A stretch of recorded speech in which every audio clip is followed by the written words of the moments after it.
Bismillahirrahmanirrahim. Assalamualaikum warahmatullahi wabarakatuh. Alhamdulillah alamin. Assalatu wassalamu ala asyrafil anbiya'i wal mursalin sayyidina wa maulana Muhammadin wa ala alihi wa sahbihi wa barik wa sallim ajmain, amma ba'. Baik anak-anak semua, bagaimana kabarnya pada hari ini? Alhamdulillah baik-baik semuanya ya. Nah, kita kembali bertemu untuk pertemuan kali ini di pertemuan ketiga kita ya. Nah, itu. Baik, sebelum kita memulai pembelajaran kita pada pagi hari ini, alangkah lebih baiknya kita sama-sama berdoa dulu. Berdoa dimulai. Robbi qouli amin. Setelah kita sama-sama baca doa tadi, kita lanjut absen lah. Oke, yang pertama, alhamdulillah semuanya hadir-hadir aja lah dalam keadaan sehat walafiat. Nah, baik, kita langsung masuk ke pembahasan kita pada hari ini, yaitu kita akan membahas seputar zakat dan hikmahnya. Tapi sebelum itu, Bapak di sini akan membacakan tujuan pembelajaran kita pada pagi hari ini ya. Yaitu yang pertama, murid dapat menjelaskan ketentuan Islam tentang zakat. Kemudian yang kedua, murid dapat menjelaskan undang-undang pengelolaan zakat. Kemudian yang ketiga, murid dapat menjelaskan cara pelaksanaan zakat sesuai dengan ketentuan perundang-undangan.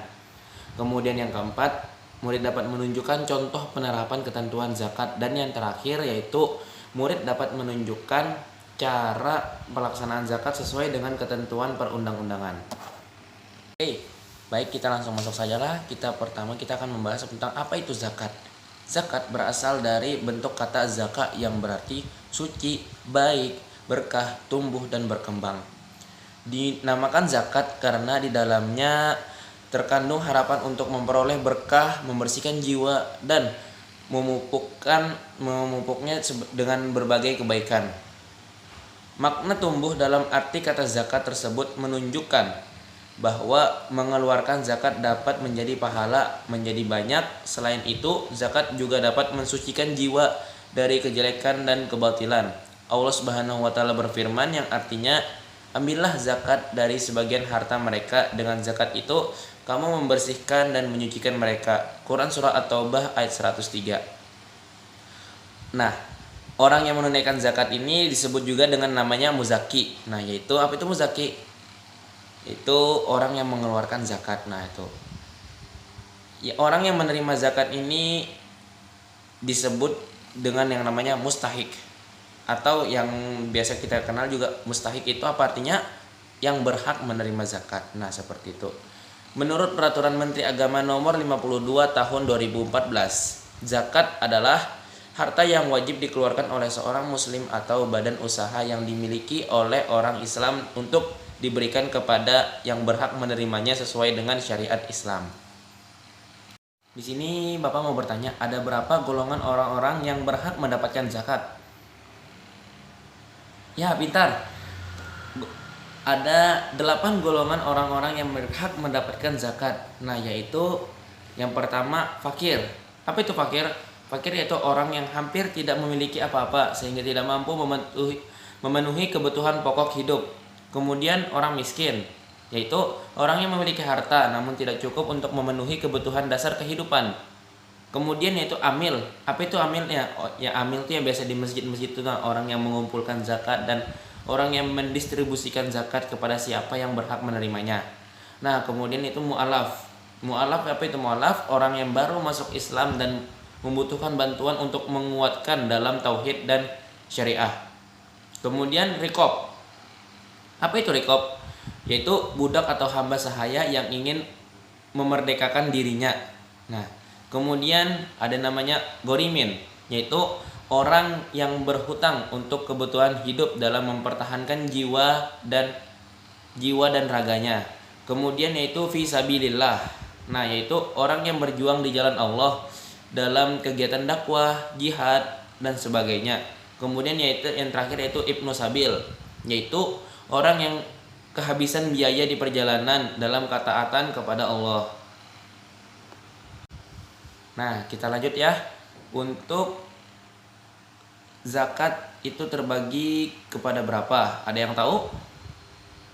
Ya, Zakat itu terbagi kepada dua jenis, yakni zakat fitrah dan zakat mal.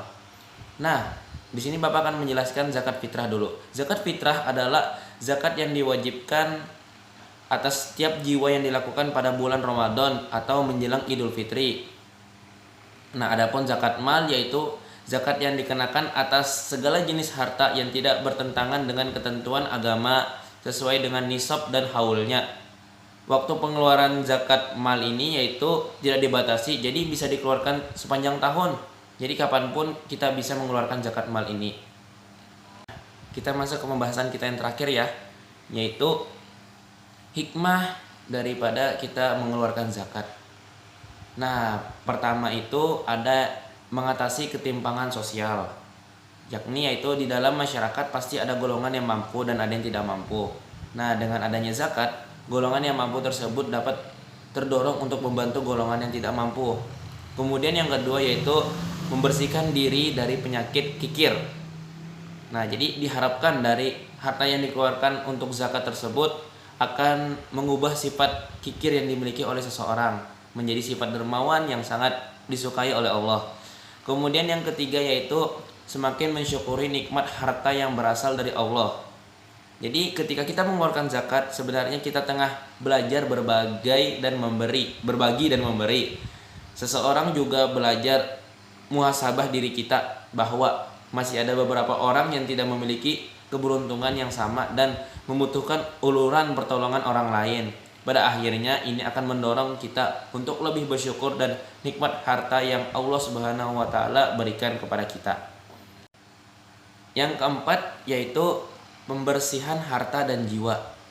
Nah, di dalam harta yang dimiliki terkandung hak-hak orang lain, sebab dalam setiap pekerjaan yang telah kita selesaikan ada campur tangan orang lain, baik disengaja ataupun tidak disengaja. Jadi setelah kita menunaikan zakat, perasaan juga akan lebih lega dan hati lebih tenang karena salah satu kewajiban sudah dilaksanakan.